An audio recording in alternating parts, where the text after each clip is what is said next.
The lobby of the Grand Monarch Hotel smelled like fresh flowers and expensive perfume. Crystal chandeliers hung from the ceiling, throwing soft golden light across marble floors so polished you could see your own reflection in them. Men in tailored suits walked past with briefcases. Women in designer dresses laughed quietly over glasses of wine. Everything about this place whispered money, class, and privilege. And then there was Ray. He stood near the entrance, trying to make himself small. His work boots were caked with dried cement. His jeans had a tear near the knee, and his flannel shirt was faded from years of washing. His hands were rough, with calluses on his palms and dirt under his fingernails that no amount of scrubbing could fully remove. He had come straight from a 12-hour shift at a construction site on the other side of the city. There had been no time to go home and change. His daughter was upstairs, sitting in an interview that could change her life. A music scholarship, a chance to study piano at one of the best conservatories in the country. She had been practicing for this moment since she was 7 years old. Ray had driven her here, and now all he could do was wait. He found a bench near the wall and sat down, keeping his head low. He could feel people glancing at him as they passed. Some looked confused. Others looked annoyed, like he was a stain on the perfect picture of this fancy lobby. One woman in a silk blouse actually wrinkled her nose as she walked by, as if he carried some kind of smell she found offensive. Ray pretended not to notice. He was used to it. But then his eyes landed on something that made him forget everything else. In the center of the lobby, surrounded by a small velvet rope, sat a grand piano. It was a Model D, the kind of instrument that concert halls around the world considered the gold standard. The black lacquer finish gleamed under the chandeliers. The keys were pristine, untouched, waiting. Ray felt his breath catch in his throat. He had not sat at a piano like that in almost 20 years, not since his life had taken a sharp turn in a direction he never expected. But even now, just looking at it, he could feel his fingers twitch. Muscle memory, the ghost of 1,000 hours of practice that never fully leaves your body, no matter how many years pass. A small sign stood near the rope. It read, "For hotel guests only." Ray looked away. He was not a guest. He was just a tired construction worker waiting for his kid. Near the piano, a group of people had gathered. They looked like the type who belonged in a place like this. Expensive watches, designer clothes, perfect haircuts. They were chatting and laughing, holding champagne glasses and talking about their children. "My son just finished his 2nd year at the conservatory," one man said proudly. "His professor says he has real talent." "Our daughter has been taking private lessons since she was 4, a woman added. "We flew in a teacher from Vienna last summer. It cost a fortune, but you cannot put a price on proper training." The others nodded in agreement. Ray listened without meaning to. He was not trying to eavesdrop. But in a lobby this quiet, with marble walls that echoed every sound, it was hard not to hear. One of the women in the group glanced over at him. She had hair pinned up in a perfect bun and diamonds sparkling at her ears. She leaned toward her husband and whispered something. They both looked at Ray. Then they smiled at each other in a way that made Ray's stomach tighten. He knew that look. He had seen it 100 times before. It was the look people gave when they saw someone who did not fit in, someone who did not belong. Ray shifted on the bench and stared at the floor. A young man from the group walked over to the piano. He was maybe 25, with slick-back hair and a suit that probably cost more than Ray made in a month. He ducked under the velvet rope like he owned the place and sat down at the bench. "Watch this," he said to his friends with a grin. He placed his fingers on the keys and started to play. The song was Heart and Soul, that simple tune everyone learns as a kid. But even that he played badly. His timing was off. His fingers stumbled over the keys. He laughed at his own mistakes and his friends laughed with him. When he finished, he stood up and took a dramatic bow. The group clapped and cheered like he had just performed at Carnegie Hall. Ray watched quietly from his bench. He said nothing, but something inside him stirred, something old and familiar, something that had been sleeping for a very long time. The young man noticed Ray watching. He raised an eyebrow and smiled. "Hey," he called out loud enough for everyone nearby to hear. "You, working man, you play piano." Ray did not answer right away. He was not sure if the question was genuine or some kind of joke. The young man took a step closer. "Come on, don't be shy. You were staring at this thing like it was made of gold. Do you play or not?" Ray hesitated, then slowly he nodded. The group burst into laughter. "No way," one of the women said, barely hiding her smirk. "Really?" "Sure he does," the young man said, his voice dripping with sarcasm. "I bet he plays all the time, right between pouring concrete and hauling bricks." More laughter. Ray felt heat rise to his face, but he stayed quiet. He had learned a long time ago that some battles were not worth fighting. Some people were not worth the energy. The young man tilted his head, still grinning. "Tell you what, why don't you come over here and play something for us? Something simple. Maybe Twinkle, Twinkle, Little Star, or Mary Had a Little Lamb. I am sure you know those, right?" The group laughed again. Ray did not move. His jaw tightened. His hands, resting on his knees, curled slowly into fists, not from anger, from something else, something deeper. He thought about his daughter upstairs, fighting for her dream. He thought about all the years he had spent working with his hands instead of playing with them. He thought about everything he had given up and everything he had never stopped loving. The hotel manager appeared from behind the front desk. He was a thin man with a nervous expression, and he looked at Ray with a mixture of discomfort and apology. "Sir," he said quietly, "perhaps it would be best if you waited outside. This area is really meant for our guests." Ray started to stand. He was ready to leave. He had no interest in causing a scene. He just wanted to get his daughter and go home. But then a voice cut through the lobby. "Wait." Everyone turned. An older woman stepped forward from the group. She looked to be in her 70s, with silver hair and sharp, intelligent eyes. She wore a simple black dress and a single strand of pearls around her neck. Unlike the others, there was no mockery in her expression, only curiosity. "Let him play," she said. The young man frowned. "Excuse me." The woman did not look at him. Her eyes stayed fixed on Ray. "I said let him play." Her voice was calm but firm. "I would like to hear." The lobby fell silent. Ray stood frozen near the bench. His heart was pounding now. Every instinct told him to walk away, to avoid the embarrassment, to just let it go. But the old woman was still watching him, and something in her eyes told him she was not mocking him. She was giving him a chance. Ray looked at the piano. Then he took a deep breath and started walking toward it. Ray's work boots thudded softly against the marble floor as he walked toward the piano. Each step felt heavier than the last. He could feel every pair of eyes in the lobby following him, some curious, some amused, most expecting him to fail. The young man in the expensive suit stepped aside with a theatrical wave of his hand. "All yours, big guy," he said, barely hiding a smirk. "Show us what you got." His friends snickered behind him. Ray did not respond. He ducked under the velvet rope and stood in front of the. Up close, it was even more beautiful than he remembered. The black lacquer surface reflected the chandelier lights like a dark mirror. The keys were perfectly white, perfectly aligned, waiting to be touched. He had not played a piano like this in almost 2 decades. The last time had been on a stage in New York City, under bright lights, in front of hundreds of people who had paid good money to hear him perform. That felt like another lifetime now, like a dream he had woken up from a long time ago. Ray pulled out the bench and sat down.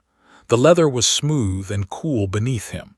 He placed his rough, calloused hands on his knees and just looked at the keyboard for a moment.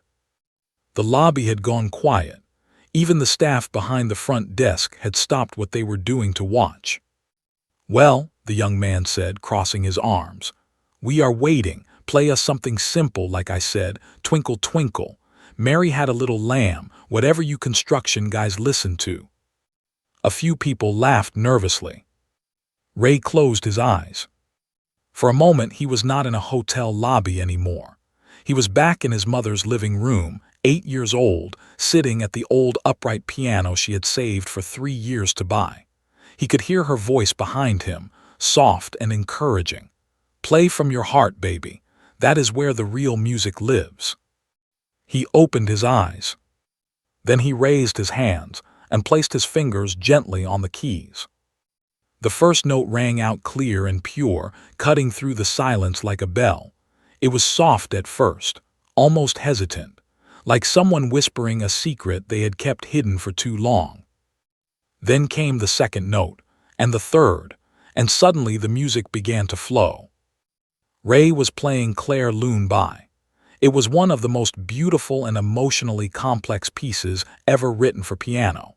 The kind of piece that music students spend years trying to master. The kind of piece that separates those who simply play piano from those who truly understand it. His fingers moved across the keys with a grace that seemed impossible for hands so rough and worn. Every note was placed with perfect precision, every phrase breathed with emotion. The melody rose and fell like moonlight dancing on water, delicate and haunting and achingly beautiful. The smirk faded from the young man's face. The woman with the diamond earrings lowered her champagne glass, her mouth slightly open. The hotel manager stood frozen behind the front desk, his eyes wide. No one moved, no one spoke, no one even seemed to breathe. Ray played on. His eyes were half closed now, his body swaying gently with the music. He was no longer thinking about the notes. He did not need to. They lived inside him, buried deep in his bones, waiting all these years to be set free again. His fingers remembered everything, every chord, every dynamic shift, every tiny pause that gave the piece its soul. The music filled the marble lobby and rose up toward the crystal chandeliers. It drifted down the hallways and into the ears of guests who stopped mid-step to listen. A woman sitting in the lounge put down her phone and felt tears prick at her eyes without understanding why. A bellhop carrying luggage set down his cart and stood still, lost in the sound. This was not just playing. This was something deeper, something raw and real and human. Ray reached the final passage of the piece. The notes slowed, becoming softer and more tender. Each one hung in the air for a moment before fading into silence. And then, with one last gentle touch, he played the final chord.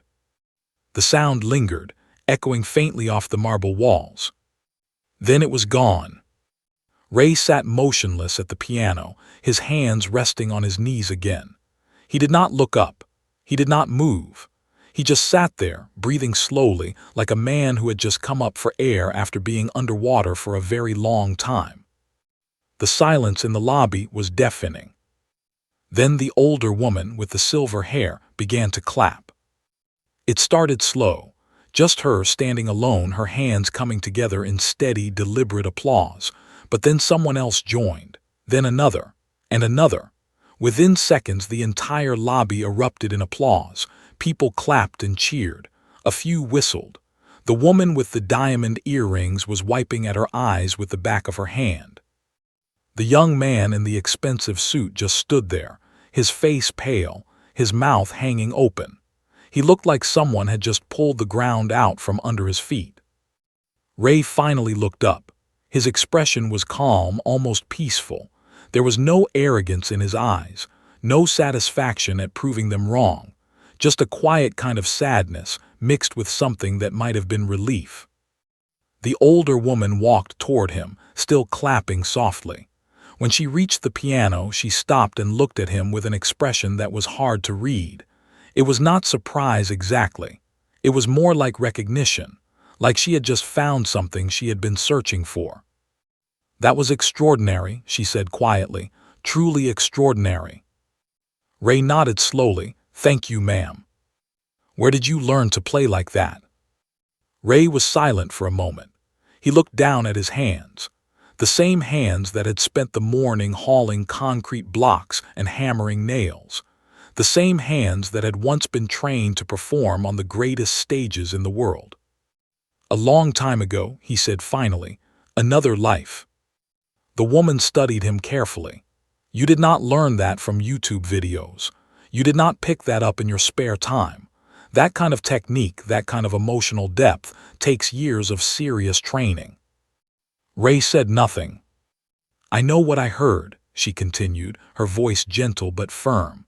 "I taught music for over 40 years. I have seen gifted students come and go. I have heard professionals perform on stages all over the world. And I am telling you, what you just played belongs in a concert hall." The lobby was still buzzing with whispers and murmurs. People were pointing at Ray, talking to each other in hushed, excited voices. The young man in the suit had quietly slipped away, disappearing into the crowd with his friends. Ray looked at the piano one more time. He ran his fingers lightly over the keys, not pressing them, just touching them, like saying goodbye to an old friend. "I appreciate you letting me play," he said to the woman. "It has been a long time since I sat at something this beautiful." "You did not answer my question," she said. "Where did you train?" Ray hesitated. The memories were right there, just beneath the surface. The practice rooms, the recitals, the scholarship that had changed his life, the teachers who had believed in him when no one else did, and then the phone call that had changed everything. He opened his mouth to answer, but before he could speak, a sound cut through the lobby. The elevator doors had opened with a soft chime. Ray turned and saw his daughter step out. She was 19 years old, with her mother's eyes and her father's stubborn chin. She was wearing the nicest dress she owned, the one they had bought together at a thrift store and spent an entire evening altering to fit her perfectly. In her hands, she clutched a folder with her music sheets inside. She had just finished her scholarship interview. Her face was flushed, and Ray could not tell if it was from excitement or nerves or something else entirely. But when her eyes found him standing by the piano, surrounded by strangers with the whole lobby watching, her expression shifted to pure confusion. "Dad," she said, walking toward him slowly, "what is going on? Why is everyone staring at you?" Ray looked at his daughter. Then he looked at the older woman. Then he looked at the crowd of wealthy strangers who, just 10 minutes ago, had been laughing at him. He took a deep breath. "It is a long story, sweetheart," he said quietly, "and I think it is time I finally told you all of it." Ray's daughter stood in the middle of the hotel lobby, clutching her folder of music sheets against her chest. Her eyes moved from her father to the grand piano, to the crowd of well-dressed strangers who were all staring at him like he had just performed some kind of miracle. "Dad," she said again, her voice smaller this time, "what happened? Why is everyone looking at you like that?" Ray stepped away from the piano and walked toward her. He put his hands on her shoulders and looked into her eyes, the same eyes her mother used to have, dark brown, warm, full of questions. "How did your interview go?" he asked, dodging her question for now. She blinked, caught off guard by the change of subject. "It went okay, I think. The professors were really nice. They asked me to play 2 pieces and then asked about my background." She paused. "But Dad, seriously, what is going on here?" The older woman with the silver hair approached them slowly.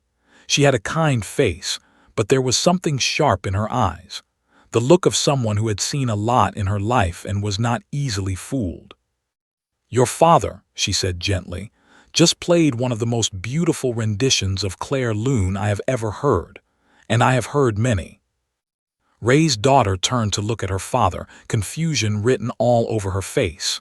"You played? On that piano? But you never told me you could play like that. You always said you just knew a little bit from when you were younger." Ray let out a slow breath. He had known this moment would come eventually. He had just hoped it would not be in the middle of a crowded hotel lobby, surrounded by strangers, with cement dust still on his boots. "Maybe we should sit down," he said quietly. They found a small seating area near the windows, away from the crowd. The older woman followed, and Ray did not stop her. Something told him she was supposed to be part of this moment. Ray sat down across from his daughter. He looked at his hands for a long moment before he began to speak. "When I was about your age," he said, "I got accepted into one of the best music schools in the country. Full scholarship. They said I had a gift. They said I could be one of the greats if I worked hard enough." His daughter's eyes went wide. "What? You went to music school? You never told me that." "I know," Ray said. "I know I never told you, and I am sorry for that, but there are reasons." He leaned back in his chair and stared out the window. The city lights were starting to come on outside, glowing soft and orange against the evening sky. "I studied piano for 4 years," he continued. "Practiced 6, sometimes 8 hours a day. My teachers pushed me hard because they believed in me, and by the time I graduated I had agents calling, concert halls wanting to book me, a recording contract on the table worth more money than I had ever seen in my life." The older woman nodded slowly, like she had suspected something like this all along. "I was 22 years old," Ray said, "and I thought I had the whole world figured out. I thought nothing could stop me." He paused. His jaw tightened, and for a moment he looked like he was somewhere far away. "Then I met your mother." His daughter's breath caught in her throat. Ray rarely talked about her mother. It was a wound that had never fully healed. "She was not a musician," Ray said, a small smile crossing his face. "She did not know from. She just wandered into a coffee shop where I was playing for tips between auditions, and she sat down and listened. And when I finished, she walked up to me and said, 'That was nice, but do you know any songs with words?'" His daughter laughed softly, tears already forming in her eyes. "I fell in love with her that same night," Ray said. "And 6 months later we were married. I thought I could have both. The career, the family, the big dreams and the simple joys. I thought I could make it all work." He stopped and rubbed his face with his hands. "Then she got sick." The words hung in the air like a heavy fog. "It started small," Ray said. "She was tired all the time, lost weight without trying. We thought it was stress. We thought it would pass, but it did not pass. The doctors ran tests, and then more tests, and then they sat us down in a small, cold room and told us the news." His daughter reached out and took his hand. She did not say anything. She just held on. "Cancer," Ray said quietly. "Stage 3. They said she had a chance if she started treatment right away, but the treatment was expensive, really expensive. And my music career, as promising as it was, did not come with health insurance. It did not come with a steady paycheck. It came with auditions and rejections and months of waiting for the next big break." He looked at his daughter with eyes full of old pain and old love. "So I made a choice. I turned down the recording contract.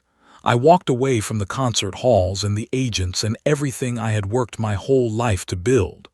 I got a job in construction because it paid well, it paid steady, and it had benefits that could cover her treatment." The older woman closed her eyes and shook her head slowly, not in judgment, in understanding. "I never regretted it," Ray said firmly. "Not once, not for a single second, because every extra month I got with her was worth more than any standing ovation. Every morning I woke up next to her was worth more than any concert hall in the world." His daughter was crying now, tears rolling silently down her cheeks. "She fought hard," Ray said. "For 5 years she fought, and I was right there beside her every step of the way. I held her hand through every treatment. I made her laugh when she wanted to cry. I played little songs for her on a cheap keyboard we kept in the bedroom, nothing fancy, just melodies she liked, just something to remind her that there was still beauty in the world." He stopped and took a shaky breath. "When she passed, you were 14 years old, and I promised myself 2 things. First, that I would never let anything stop you from chasing your dreams the way I had to stop chasing mine. And second, that I would never make you carry the weight of my old life. I did not want you to feel like you had to live out my story. I wanted you to write your own." His daughter squeezed his hand. "Dad," she whispered, "why did you never tell me?" Ray smiled sadly. "Because I did not want you to feel sorry for me, and I did not want you to feel pressure. You love piano because you love it, not because your old man used to be somebody. That was the most important thing to me." The older woman finally spoke. Her voice was soft and full of emotion. "You gave up a career worth hundreds of thousands of dollars," she said. "You walked away from everything, for love." Ray looked at her and nodded. "I would do it again tomorrow if I had to." The lobby had grown quieter now. Most of the crowd had drifted away, though a few people still lingered, watching from a distance. The young man in the expensive suit was nowhere to be seen. Ray's daughter wiped her eyes and looked at her father like she was seeing him for the first time. "All those nights you sat in the living room while I practiced," she said slowly. "You were not just listening. You knew exactly what I was doing wrong. You knew exactly how to fix it, but you never said anything." Ray shrugged. "You had good teachers. You did not need me telling you what to do." "But you could have," she said. "You could have taught me everything." Ray reached out and touched her cheek gently. "I taught you what mattered most," he said. "I taught you to love it. The rest you figured out on your own." The older woman stood up slowly. She reached into her purse and pulled out a small business card. She held it out to Ray. "My name is Dr. Vance," she said. "I spent 40 years teaching at the Chicago Conservatory of Music, and I have a proposal for you if you are willing to hear it." Ray looked at the card but did not take it. "I am just a construction worker, ma'am," he said quietly. "That other life is behind me now." Dr. Vance smiled. "Maybe," she said, "or maybe it has been waiting for you all along. Will you at least hear what I have to say?" Ray looked at his daughter. She nodded slowly, her eyes still wet but now shining with something else. Hope. He reached out and took the card. Ray held the business card in his rough fingers and stared at it for a long moment. The letters were simple and elegant. Dr. Vance, Chicago Conservatory of Music, 40 years of teaching, a lifetime of shaping young musicians into something greater than they thought they could be. He looked up at her. "What kind of proposal?" Dr. Vance sat back down slowly, smoothing her black dress over her knees. She had the calm patience of someone who had spent decades working with nervous students and stubborn artists. She knew when to push and when to wait. "The conservatory runs a community outreach program," she began. "We bring music education to neighborhoods that do not have access to it. Kids who would never get the chance to sit at a piano. Teenagers who have never held a violin. We go to community centers, after-school programs, even shelters sometimes. We teach them the basics. We show them that music is not just for the wealthy or the privileged." Ray listened without interrupting. His daughter leaned forward, hanging on every word. "The program has been running for about 10 years now," Dr. Vance continued. "But we have always struggled to find the right person to lead it. We have had talented teachers, sure, technically skilled, classically trained, but most of them do not know how to connect with these kids. They come from a different world. They do not understand what it is like to struggle, to work with your hands, to wonder if you will make rent at the end of the month." She paused and looked directly at Ray. "But you do." Ray said nothing. His grip on the business card tightened slightly. "You have lived in both worlds," Dr. Vance said. "You know what it feels like to sit in a practice room at one of the finest music schools in the country. And you know what it feels like to wake up at 5 in the morning and work a 12-hour shift just to keep food on the table. That is rare. That is valuable. That is exactly what these kids need to see." Ray shook his head slowly. "Ma'am, I appreciate what you are saying, but I have not played seriously in almost 20 years. I am out of practice, out of touch. The music world has moved on without me." "I just heard you play," Dr. Vance said firmly. "That was not out of practice. That was not out of touch. That was someone who has carried music inside them every single day, even when they could not let it out."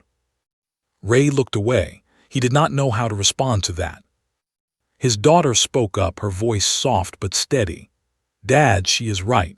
What you played out there was incredible. I have been studying piano my whole life and I have never heard anything like that. Not from my teachers, not from recordings. That was real." Ray rubbed his forehead. "Sweetheart, it is not that simple. Playing one piece in a hotel lobby is not the same as teaching. It is not the same as leading a program. I do not even know if I remember how to read sheet music anymore." "You remember," his daughter said. "You have always remembered. Every time I practiced at home, I could see it in your eyes. You were following along. You were hearing every mistake I made before I even knew I made it." Ray opened his mouth to argue, but she cut him off. "You held yourself back from me," she said. "All these years you could have jumped in and corrected me. You could have taken over my lessons, but you did not. You let me find my own way, and I love you for that. But Dad, maybe it is your turn now." The words hit Ray harder than he expected. He looked at his daughter, really looked at her, and saw something in her face that he had not seen before. Pride. Not just the pride of a child who loves her father, but the pride of someone who finally understands the full measure of the man sitting in front of her. Dr. Vance leaned forward. "The position is part-time, a few hours a week. It would not interfere with your job, and it pays well enough to make a difference. But more than that, it would give you a chance to do something meaningful with a gift you never should have buried." Ray was quiet for a long time. The lobby had emptied out by now. The chandeliers still glowed overhead, but the champagne crowd had moved on to their dinners and their parties. It was just the three of them now, sitting in the soft light by the windows. Finally, Ray spoke. "Can I think about it?" Dr. Vance smiled gently. "Of course, take all the time you need, but I want you to know something before you decide." She reached into her purse again and pulled out a small photograph.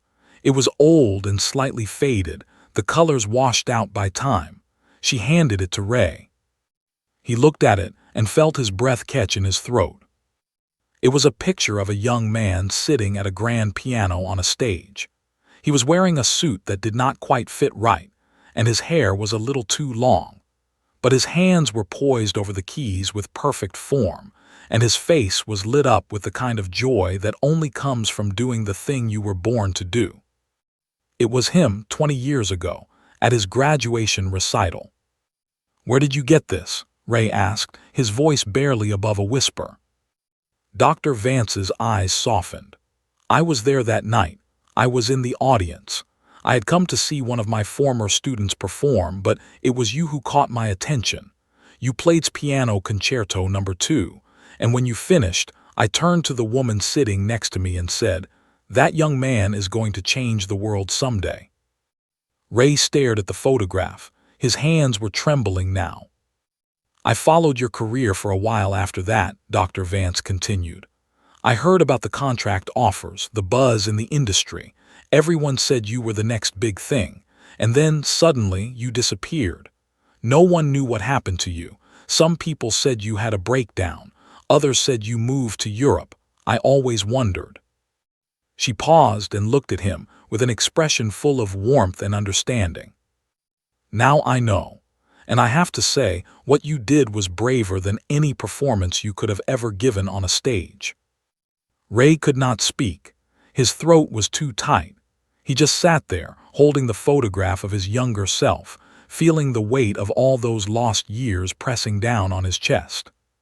His daughter moved closer and put her arm around him. She did not say anything. She did not need to. Dr. Vance stood up slowly. "Keep the photograph," she said.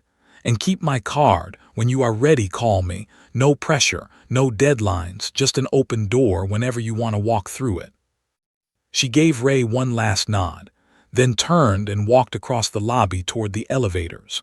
Her heels clicked softly against the marble floor until she disappeared around the corner. Ray and his daughter sat in silence for a long moment. Finally she spoke, "Are you okay?" Ray looked at the photograph one more time. Then he looked at his daughter. Then he looked across the lobby at the grand piano, still sitting there under the chandeliers, still waiting. "I do not know," he said honestly. "I have spent 20 years telling myself that part of my life was over, that I made my choice and I had to live with it, and I was okay with that. I really was." "But," his daughter asked gently. Ray let out a long, slow breath. "But sitting at that piano tonight, playing that piece, feeling the music move through me again after all this time." He paused and shook his head. "It felt like waking up, like I had been asleep for 20 years and did not even know it." His daughter squeezed his hand. "Then maybe it is time to stay awake." Ray looked at her for a long moment. Then, for the first time in years, he felt something crack open inside his chest. Something that had been locked away for so long he had forgotten it was there. Hoping.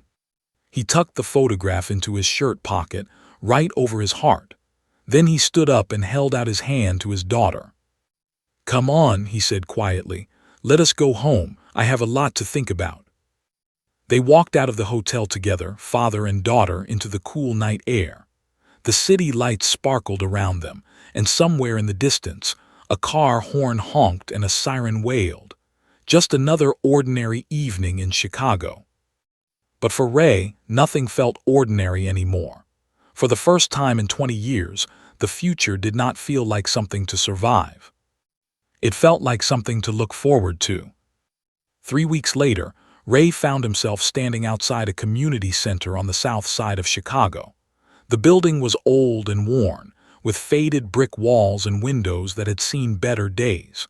A group of teenagers sat on the steps out front, laughing and talking loudly. They barely glanced at Ray as he walked past them and through the front door. Inside, the hallway smelled like floor cleaner and old coffee. Fluorescent lights buzzed overhead. A hand-painted sign on the wall read "Music Room" with an arrow pointing to the left. Ray followed the arrow. The music room was small and cramped, with folding chairs stacked against one wall and a chalkboard covered in old notes that no one had bothered to erase. But in the center of the room, there it was, an upright piano. It was old and slightly out of tune, with a few chips in the wood and keys that had yellowed with age. It was nothing like the grand at the hotel. But to Ray, it was beautiful. He set down his bag and walked over to the piano. He ran his fingers lightly across the keys, feeling the familiar grooves and edges. Then he sat down on the bench and played a single chord. The sound was a little rough, a little imperfect, but it was real. A voice came from the doorway behind him. "You must be the new guy." Ray turned around. A young boy stood there, maybe 12 or 13 years old. He was skinny, with a faded hoodie 2 sizes too big and sneakers that were falling apart at the seams. His arms were crossed and his expression was guarded, suspicious. Ray said. "My name is Ray. What is yours?" The boy shrugged. "Does it matter?" Ray smiled slightly. "It does to me." The boy studied him for a moment, then reluctantly he answered, "Sean." "Nice to meet you, Sean. You here for the music program?" Sean snorted. "My mom made me come. She thinks learning piano will keep me out of trouble." He looked at the old upright with obvious disdain, like banging on some dusty keys is going to change anything. Ray nodded slowly. He did not argue, he did not lecture. He just turned back to the piano and started to play.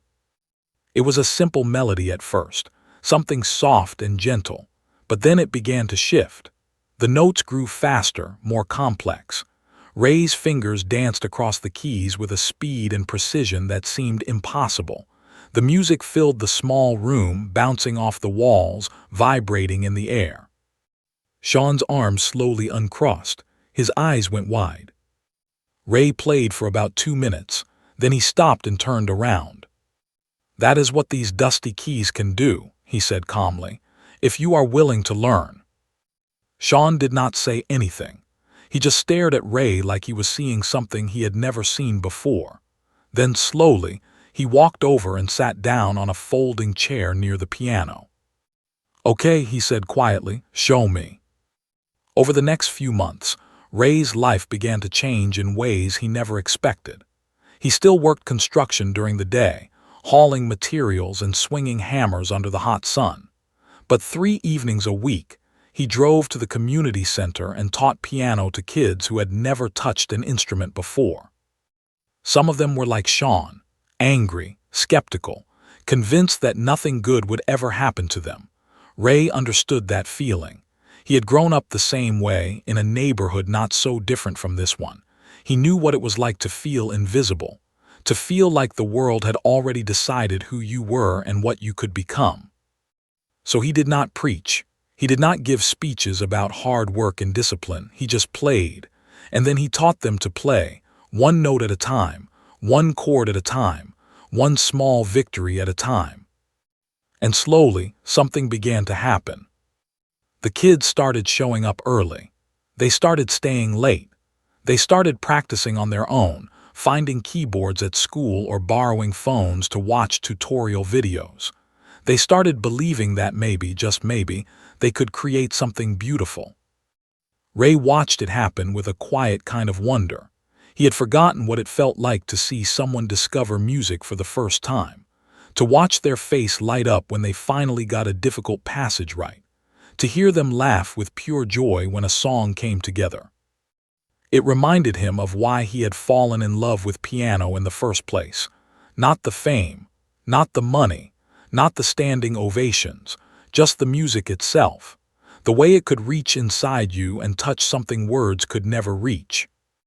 One evening, after a long session with his students, Ray was packing up his bag when his phone buzzed.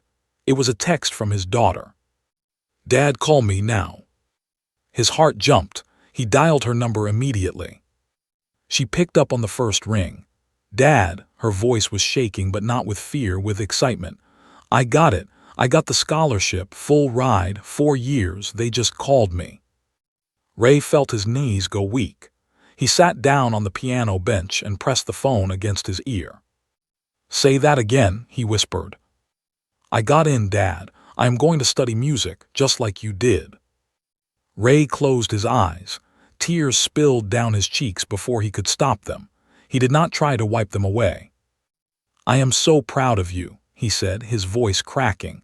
"Your mother would be so proud of you." His daughter was crying now too. "I could not have done it without you. All those years of listening to me practice, all those late nights driving me to lessons. You gave up everything so I could have this chance." Ray shook his head, even though she could not see him. "I did not give up anything. I got to watch you grow into the person you were meant to be. That is not a sacrifice. That is a gift." They talked for a long time after that, about the scholarship, about her plans, about the future that was suddenly wide open in front of her. And when Ray finally hung up the phone, he sat alone in the empty music room for a while, just breathing. The old upright piano sat in front of him, waiting. He placed his hands on the keys and began to play. Not this time. Not just a simple melody. Something his mother used to hum when he was a boy. Something he had played for his wife on their last night together when words were no longer enough. The music floated through the empty room and out into the hallway. A janitor passing by stopped to listen. A woman picking up her child paused at the front door. Even the teenagers on the steps outside grew quiet, their laughter fading into silence. Ray played until the last note hung in the air and slowly disappeared. Then he smiled. 20 years ago, he had walked away from his dreams to save the woman he loved. He had never regretted it, not once, but he had always wondered what might have been, what his life could have looked like if things had been different. Now, sitting in this small room with a beat-up piano and a heart full of gratitude, he finally understood. His dream had not died, it had just been waiting for him to find a new stage, a new audience, a new reason to play. And now, at last, the music was alive again. Not in some grand concert hall, not under bright lights and crystal chandeliers, but here, in a community center on the south side of Chicago, teaching kids who reminded him of himself, sharing the gift that had saved him once and was saving him again. Ray stood up, grabbed his bag, and walked out into the night. The city stretched out before him, full of noise and light and possibility. Somewhere out there, his daughter was celebrating the beginning of her own journey. Somewhere out there, his students were practicing the chords he had taught them. And somewhere deep inside his chest, in a place he had kept locked away for 20 years, his heart was finally, fully, beating again. He took a deep breath of the cool night air and smiled. This was not the life he had planned, but it was the life he was meant to live. And it was more beautiful than any song he had ever played.